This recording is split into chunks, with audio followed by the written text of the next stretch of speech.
감사의 열매로 주기를 기쁘시게 해드릴 수 있도록 역사하여 주시옵소서.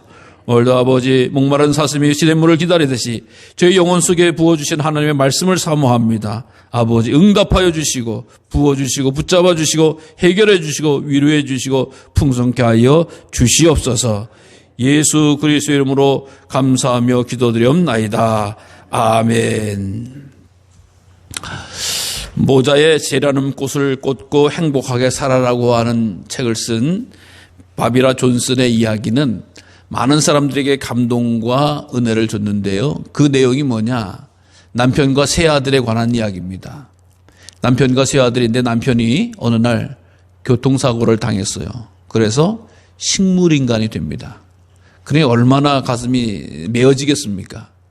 근데 남편이 교통사고 나서 식물인간이 된 것도 마음이 아픈데 첫째 아들이 음주운전 교통사고로 죽게 됩니다.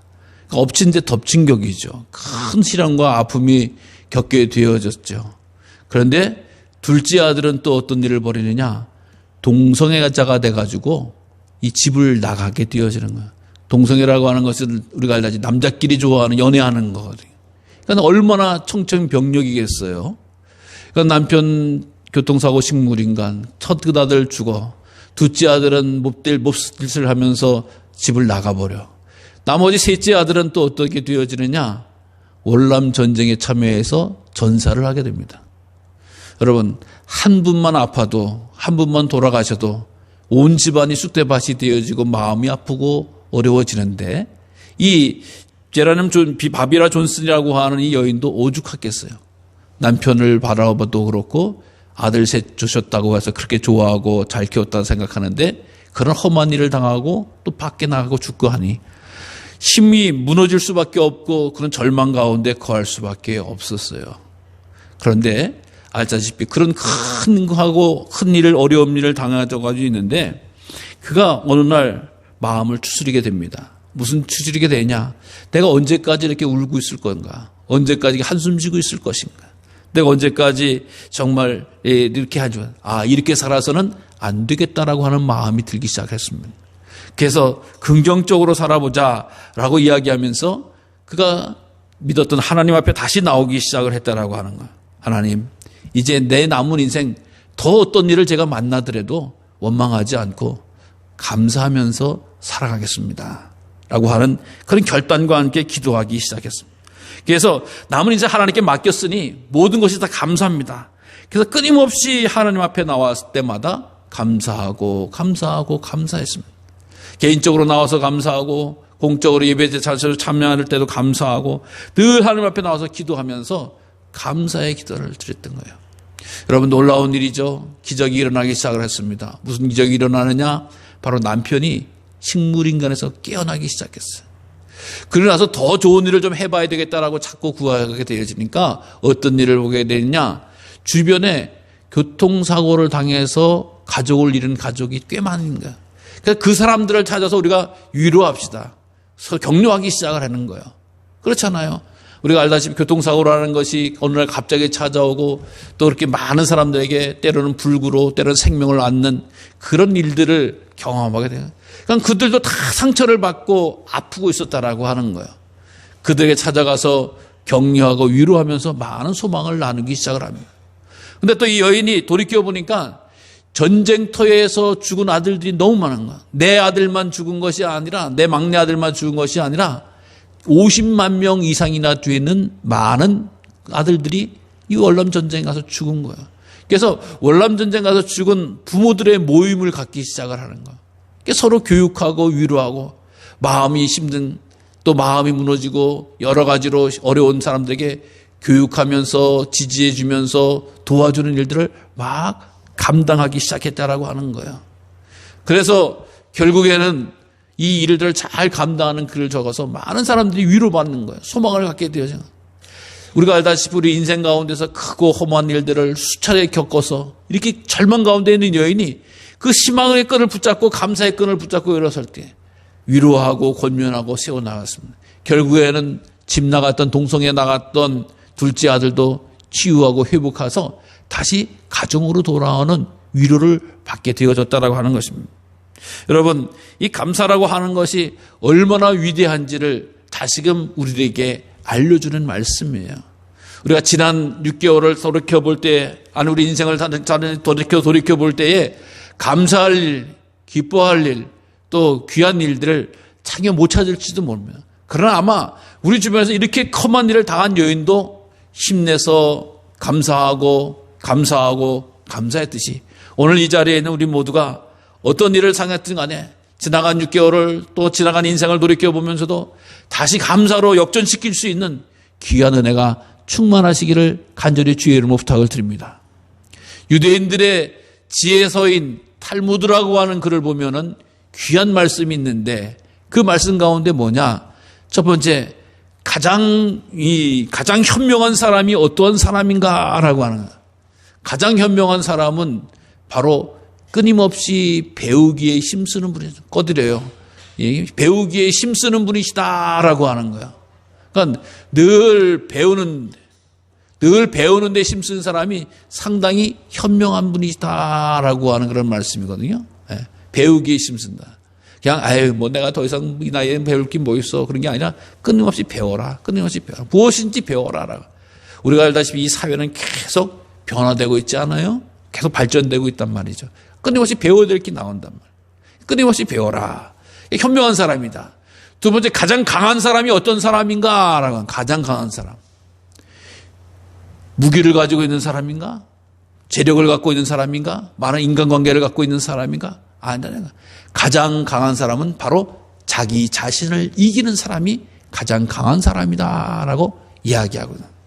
그래서 세 번째는 가장 부유한 사람이 누구인가? 가장 부유한 사람. 부유하다라고 하는 우리가 늘 이 화폐의 가치, 재물의 가치를 통해서 이야기하는 돈이 얼마나 있어야지 부유한 사람인가? 그건 줄 알았더니 아니다. 가장 부유한 사람은 감사하는 사람이다. 감사하는 사람. 얼마의 재물이 있든 간에 그것에 감사하는 사람이 바로 이 재물에 있어서 부유한 사람이다라고 하는 거예요. 그래서 진정한 그 감사에 대해서 이 탈무드는 유대인들의 지혜로서는 이렇게 말씀해 주고 있습니다. 그래서 없는 것을 돌아가 보면 끊임없이 불평하고 불만하고 안타까워하고 가슴 아프지만 있는 걸 가지고 생각하면서 감사하면 귀한 복이 될 줄로 믿으시기를 바랍니다. 그래서 일찍이 매튜엔이라고 하는 목사님은 그의 책에서 이야기를 하기를 감사하는 사람이 바로 더하기의 인생이 된다라고 하나. 감사를 하면은 축복이 더해진다라고 하나. 감사를 하면은 행복이 더해진다. 감사를 하면은 기쁨이 더해진다라고 하는 거야. 그래서 우리의 삶을 어쨌든 간에 상황과 처지와 현실과 여러 가지 일들을 놓고 감사의 시각과 감사의 마음을 나갈 수 있는 믿음의 분량을 가지시기를 간절히 주의 이름으로 부탁을 드립니다. 분명히 반대로 불평과 원망에 하는 인생은 마이너스의 인생, 빼기의 인생이 된다. 불평하고 원망하기 시작을 하면은 있는 것까지 빼앗기게 된다라고 하는. 복도 빼앗기고 인간관계도 빼앗기고 재물도 뺏기고 행복도 빼앗기게 되어진다라고 하는 이런 말씀을 하고 있습니다. 사랑하는 성도 여러분, 우리 믿음 안에서 진리 안에서 정말 하나님 안에서 감사의 인생으로 회복되시기를 간절히 주의 이름으로 축복합니다. 이 감사. 그래서 하나님께서는 이 감사를 향해서 일찌감치 이스라엘 백성들에게 알려주신 거예요. 최소한 3번은 감사하라라고 하는 거 아니겠어요? 언제? 첫 번째 6월절 무교절 때 감사하라라고 말씀하거나 구원의 하나님을 위해서 감사하라라고 하나. 인생이 우리 민족이 그냥 된 것이 아니라 하나님의 섭리가 함께할 것 때문에 출발이 하나님과 함께하는 것 때문에 감사하라라고 말씀해 주고 6월절을 지켜라. 두 번째는 맥주절을 지켜라. 첫 번째 열매를 놓고 이제 하나님 앞에 감사하라. 또 오순절이라고도 이야기하죠. 그래서 이때에 이 맥주절을 첫 열매라고 하는 것은 상상이 안 가는 이야기예요. 무슨 얘기냐? 우리가 알다시피 이스라엘 백성들이 이제 광야길에서 모세를 통해서 이 말씀을 배운 거거든요. 받은 거거든요. 율법을 받은 거거든요. 근데 광야길에는 어떻게 먹고 살았어요? 하나님이 아침에 만나와 메추라기를 내려준 그 주워다가 걷어다가 먹었던 거예요. 그래서 우리가 어떻게 농사를 지어야 될지 구체적으로 하지 않았어요. 이 이스라엘 민족이 애굽에서도 농사져서 먹은 게 아니라 아시다시피 목양을 하는 사람들이에요. 또 마지막에는 그 힘든 노예 생활로 성벽 쌓는 일을 하던 것이 농사에 대한 기술과 방법도 없었어요. 근데 하나님이 너희들이 가나안 땅을 들어가게 되면 열매를 주고 그 열매가 생기거든 첫 번째 것이 생기면은 반드시 하나님 앞에 감사하라. 초실절을 지켜라 라고 말씀. 그 다음에 세 번째 수장절을 지켜라 라고 말씀합니다. 수장절은 장막절이라고도 이야기하고 초실 초막절이라고도 이야기하는데 뭐냐? 추수감사절 같은 거예요. 농사라는 게 다 때가 있잖아요. 모든 농사가 끝날 때가 있잖아요. 우리 시대로 추수감사절, 농사가 다 거둬들이고 나서도 감사하라라고 이야기하시는 겁니다. 그래서 이 하나님께서 이 감사하라고 하는 것을 이스라엘 백성들에게 광야길에서 훈련하시고 부탁을 하고 명령을 하시는 거예요. 여러분, 왜 하나님께서 이 일을 부탁하거나 명령을 하시는 겁니까? 우리들에게 복이 되어지기 때문에. 하나님은 권면하는 게 아니라 지켜라라고 강권적으로 말씀해주고 있습니다. 지켜라. 여러분, 요즘 우리가 옛날에는 여러 가지 가정의 대소사를 꼭 지켰어요. 요즘은 뭐 거의 장례식 말고는 지키는 일이 별로 없죠. 뭐 돌잔치도 그렇고 백일잔치도 그렇고 또 옛날 같은 경우는 제가 목회 초기에 또 보면은 회갑잔치, 환갑잔치도 꽤 많이 다니면서 예배 드렸던 기억이 나는데 요즘 회갑잔치 한다라면 애가 웃기고 있네 이런 식으로 바라볼 수밖에 없는 거 아니에요. 새파란 사람이 무슨 회갑잔치야.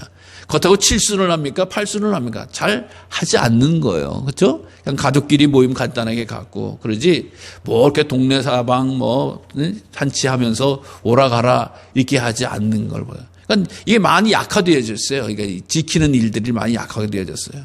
근데 하나님께서는 이것을 지켜라. 회갑잔치를 지키라고 하는 게 아니라 하나님께서 명령하시고 부탁한 것을 반드시 행하라라고 하는 이야기예요. 경축하라라고 하는 이야기예요. 예? 지키라고 하는 말에 경축하라, 거행하라, 찬양하라라고 하는 거. 왜 하나님이 이렇게 명령하면서 지키라고 하셨습니까? 그것은 반드시 하나님은 부탁하고 명령하실 때에 축복이라고 하는 선물을 뒤에 숨겨놓고 있다라고 하는 거예요. 축복을. 예. 하나님이 그 잔치를 받으시기 위해서 그게 아니거든요. 하나님 우리에게 더 큰 복을 주시기 위해서 하나님이 지키라고 명령하고 부탁하신 거예요.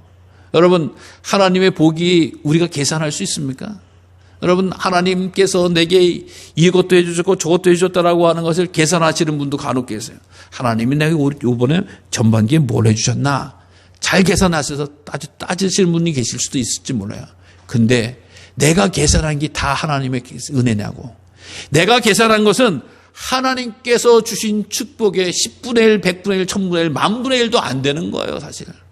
하나님은 모든 것으로, 선한 것으로, 복된 것으로 나를 채워주시고 지켜주시는 하나님이신 줄로 믿습니다. 예. 그러니까 하나님 앞에 지켜라. 바쁜데, 힘든데, 뭐 더운데, 뭘 지키기는 이렇게 생각할지도 몰라요. 그러나 하나님은 지키라고 명령하시는 거예요. 이 명령은 주님 다시 오시는 그날까지 하나님 앞에 설 때까지 계속 지켜야 되는 거. 왜요? 하나님의 말씀에 순종할 때는 하나님이 채워주시고 하나님 부어주시고 하나님이 지켜주시는 귀한 은혜가 있기 때문인 줄로 믿습니다. 그래서 이스라엘 백성들에게 특별히 강권적으로 유르기 10계명을 통해서 말씀하셨듯이 안식일을 기억하여 지키라 라고 하는 말씀을 뱅켜줘요. 그래서 유대인들이 하는 말 가운데 하나가 있습니다. 이스라엘 백성들이 안식일을 지킨 것이 아니라 안식일이 유대인을 지켰다. 이스라엘 백성들을 지켰다라고 하는 이야기예요. 즉 하나님이 지켜주신 것이다라고 하는 거예요. 여러분, 하나님의 말씀에 지키는 은혜를 누리시기를 간절히 주의 이름으로 축복합니다. 네. 또 하나님 앞에 드려라라고 하는 그런 말씀으로 이 절기를 말씀해 주고 있습니다. 내 하나님 여호와께 복 주신 대로 헤아려 자원하는 예물을 드려라라고, 헌물을 드려라라고, 드릴지어라.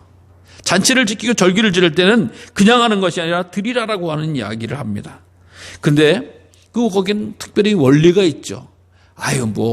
그렇게 드려야 되나? 이렇게 얘기하자면 하나님 분명히 세 가지의 기본적인 원리를 말씀해 주고 있어요. 뭐냐? 하나님이 복 주신 것을 드려라라고 하는 거예요. 하나님 복 주신 것을 드려라. 즉 심은 대로 드려라라고 하는 거예요. 그다음에 두 번째는 이 자신의 힘껏 드려라라고 하는 이야기예요. 하나님이 주신 것을 드려라. 그다음에 자기의 힘껏 드려라라고 하는 거예요. 하나님이 딱 정해준 게 아니에요. 이때 절기에는 송아지 한 마리씩 드려라. 이때는 양 한 마리씩 드려라. 이렇게 얘기한 게 아니에요. 넉넉한 사람에게는 소도 드리고 좀 덜한 사람에게는 양 드리고 그렇지 못한 사람은 비둘기도 드리고 정말 없는 사람은 쌀 한 쿠물이라도 드려라라고 이야기해요. 다 똑같이 드리라고 하는 게 아니에요. 그저 형편에 따라서 드리라라고 하느냐. 그다음에 그 드릴 때 어떤 마음으로 세 번째는 자원하는 마음으로 드려야 된다라고 하는 거예요. 자원하는 마음으로. 인색함으로나 억지로 하는 마음이 아니라 자원하는 마음으로 드리는 것이다. 여러분 우리 하나님께서 세상 만물을 지으시고 우리 인생을 내셨기 때문에 우리 모두를 다 잘 아십니다. 기쁨의 재물에 대해서, 기쁨의 헌신에 대해서, 기쁨의 충성에 대해서 하나님께서 더 기뻐하시고 귀한 축복으로 열매 맺게 되는 줄로 믿으시기를 바랍니다. 그 다음에 이 절기를 통해서 함께 즐거워하라라고 말씀해 주고 있습니다. 함께 즐거워하라. 객과 고아와 과부와 함께 즐거워하라. 즐거워하라고 하는 이 절기는 즐거운 때예요. 여러분 소출을 거둘 때 얼마나 즐겁습니까? 얼마나 감사합니까? 요즘은 뭐 진짜 기계화돼 가지고 많이 약해졌습니다만 온 사람이 함께 즐거워해야 되는 거예요. 사실 저도 이렇게 다니다 보면 참 뿌듯할 때가 있어요. 이 밭 가운데 농 가운데로 하나 지나가면 아이고 그냥 고추들이 그냥 주렁주렁 잘 익어가고 시뻘겋게 익어가고 참 멋있고 감사하다. 또 때로는 밭 논곁길 가게 되면은 그냥 벼들이 그냥 알토랑하게 그냥 가득 차가지고 예? 정말 허려움 없이 올해도 풍년이 되어졌구나라고 하면 가을녘에 들녘에 나가면 얼마나 기쁜지 몰라요. 예. 고구마밭도 마찬가지죠. 그냥 고구마밭에 그 넝쿨이 그냥 그렇게 덮어 있으면 이거 고구마가 잘 됐는가 보다라고 생각하면서 뿌듯하게 되어지죠. 근데 여러분 이 즐거워하라라고 하는 것은 고추밭에 가서 또 혹은 논에 가서 또 혹은 고구마밭에 가서 즐거워하고 또 혹은 내가 키우는 뭐 짐승들 앞에서 농장 앞에서 사업체에서 기뻐하라고 하는 게 아니야. 기뻐하고 즐거워하는 것은 하나님 앞에서 하라. 하나님 앞에서. 왜 그런 줄 아세요? 왜 그런 줄 아세요? 내가 열심히 했더니 열매 맺었다라고 하는 게 아니야. 모든 것의 주인 되시고 열매 맺게 하시고 자라게 하시고 이 기쁨으로 거두게 하시는 하나님 앞에서 즐거워하라라고 하는 거야. 여러분 그 삶의 현장 가운데서 기뻐하면요. 어떤 사람은 어디 가서 기뻐해요? 먹으러 가서 기뻐해요. 골프 치러 가서 기뻐해요. 해외여행 다니면서 기뻐해요. 마시러 가서 기뻐해요. 그런 장소 가서 기뻐하는 것은 참다운 기쁨이 아니라고 하는. 하나님 앞에 나와서 이것의 주인은 하나님이십니다. 하나님 허락해 주셔서 감사합니다. 기뻐하라고 하는 거예요. 그리고 그것을 함께 기뻐하라라고 하는 거예요. 성경은 반드시 함께 기뻐하라. 객과 고아와 과부들, 즉 어려운 사람과 이웃들과 함께 기뻐하라고 하는 거예요. 여러분 올해 우리가 뭐 여러 가지 이유 때문에 어쨌든 감사함으로 또 이렇게 이 맥주 감사절에 또 떡을 또 이렇게 봉헌한 손길을 통해서 우리가 함께 나누지 않습니까? 내 입으로도 먹는 거 맛있고 즐겁지만 그걸 가지고 함께 기뻐하는 거예요. 함께 교회 못 나온 혹은 성도님들 있으면 가서 나눠주기도 하고 또 우리가 꼭 줘야 될 또 함 나누고 싶은 사람들이 떠오르잖아요. 그럼 그분한테도 이번에 우리 교회 맥주절에 함께 나누길 원합니다. 거기에 뭐 별거 없는 것 같아서도 그런 마음으로 함께 기쁨으로 나누는 거예요. 기쁨으로. 이게 당연한 겁니다. 하나님의 명령인 거예요. 즐거움으로 나누는 거예요. 그래서 물론 어떤 사람은 신앙이 없어서 교회에서 주는 거 뭐 여러 가지 이유로 거부하는 사람도 있지만 대부분 다 감사함으로 받는 거거든요.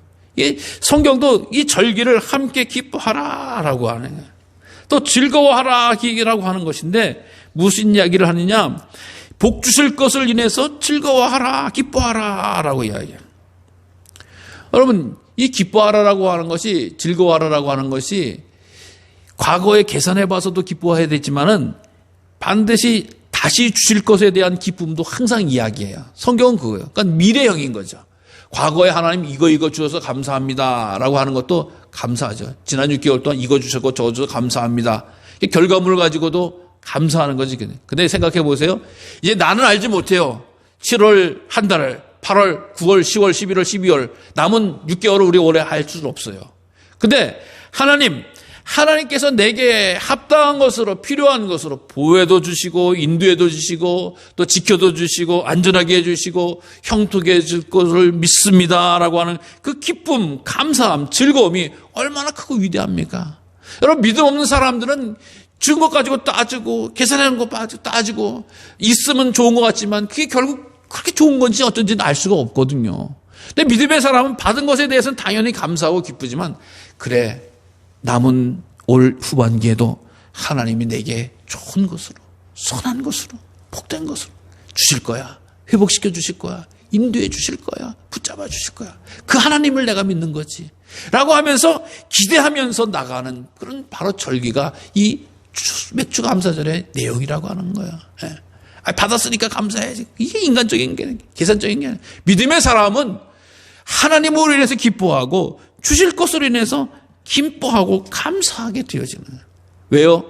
나의 인생 여기까지가 내 마음대로 왔던 게 아니에요. 하나님의 도우심이 있었기 때문이다라고.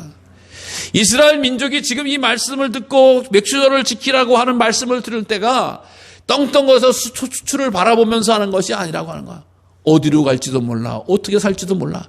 근데 이 광야길에서 하나님께서 너는 앞으로 될 일에 대해서 기뻐하고 감사하고 즐거워하라. 땅을 차지하고 복되게 될 것이다 라고 하는 말씀을 통해서 위로받게 되어진다라고 하는 거.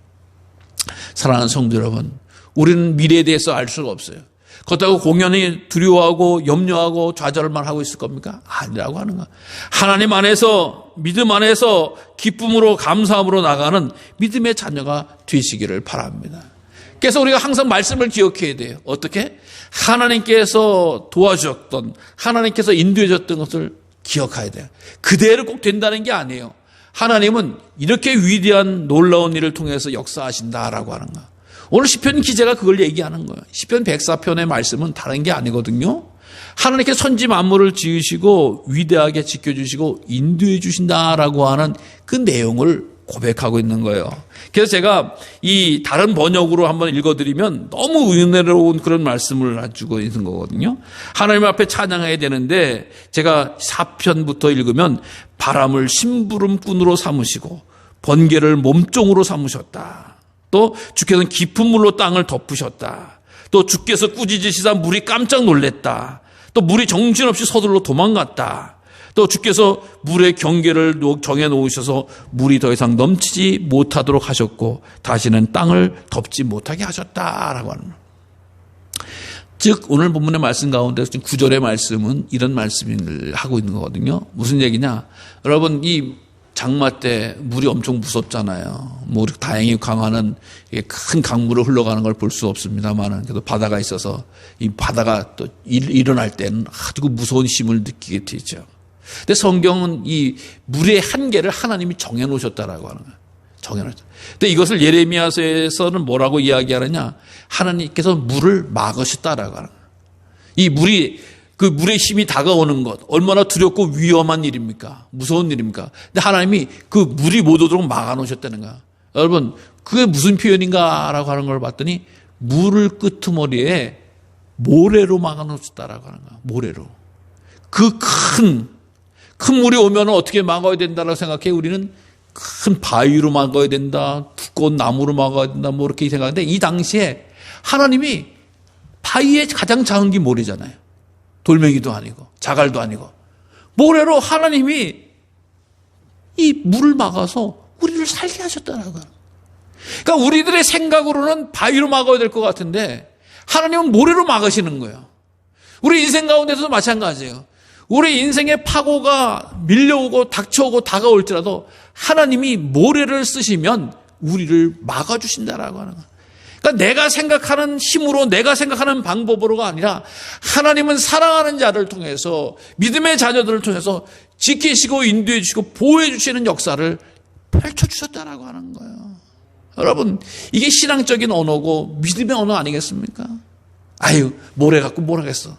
바위쯤 돼야지. 아니라고 하는 거야. 하나님이 함께 하시면 하나님이 함께 해주셔야지 나의 보호가 돼. 그 큰 바다가 그 큰 물결이 헤아릴 수 없는 인생의 파고가 밀려올 때에 우리는 돈으로 힘으로 사람으로 막는다고 이야기하지만 하나님 한 분으로면 하나님은 가녀린 모래로 쓸려갈 것 같지만 그 파고를 막아주시는 하나님이시다. 그 하나님을 볼 때에 감사하고 찬송하고 열매 맺게 하시는 귀한 놀라운 은총을 드리게 되어집니다. 사랑하는 성도 여러분, 우리 인생이 아무도 알 수가 없어요. 나의 인생을 아실 분 여호와 하나님이신 줄로 믿습니다. 그 하나님이 우리를 지켜주시고 그 하나님이 인도해 주셔서 오늘 이 시간까지 우리는 맞이하고 예배드린 줄로 믿습니다. 하나님 앞에 감사하시길 바랍니다. 하나님이 감사하라고 말씀해주고 있습니다. 그 감사를 통해서 더 큰 축복이 나의 인생에, 나의 남은 시간에 예비되어 있음을 늘 믿음으로 확신하시길 바랍니다. 여러분, 이 믿음의 사람인 거예요. 이 믿음의 날. 그래서 주님, 나를 택해 주신 것 감사합니다. 나를 인도해 주신 것 감사합니다. 나를 지켜주신 것 감사합니다. 나에게 올리는 것 감사합니다. 여러분, 인생을 생각해 보면 왜 우리들 원망할 게 없겠어요? 왜 인생들 불평할 게 없겠어요? 왜 우리들 두려워할 게 없겠어요? 그러나 원망하고 불평하고 두려워하고 염려한들 아무것도 해결되지 있는 것이 아니에요. 영적으로 보면 그 마음과 그 생각에 자꾸 잡히게 되어지는 건 뭐예요? 마귀의 계략인 거예요. 불신앙적인 생각인 거예요. 그러나 하나님의 사람은 어떠한 시간인지 찬양했고 경배했고 예배했고 기도했고 또 간구했고 소원해서 하나님이 공급해 주시고 하나님이 막아주시고 하나님이 지켜주신다라고 하는 그 믿음 가지고 살았다라고 하는 것입니다. 오늘 우리가 남은 이제 2022년도 후반기를 시작합니다. 사랑하는 성도들은 우리가 아무도 가보지 못한 길을 또 가는 거예요. 두려움으로 염려함으로 근심함으로 가는 것이 아니라 나와 함께 하시고 우리 인생의 파고를 모래로도 막아주시는 하나님과 동행하시는 믿음의 길을 갈 수 있는 성도님들 되시기 바랍니다. 그것을 볼 수 있는 영적인 눈을 뜨이는 은혜를 누리시길 바랍니다. 그래서 입술로 감사, 손끝으로 감사, 발걸음으로 감사, 늘 하나님 앞에서 감사함으로 승리하시기를 간절히 주님의 이름으로 축원합니다. 기도하겠습니다.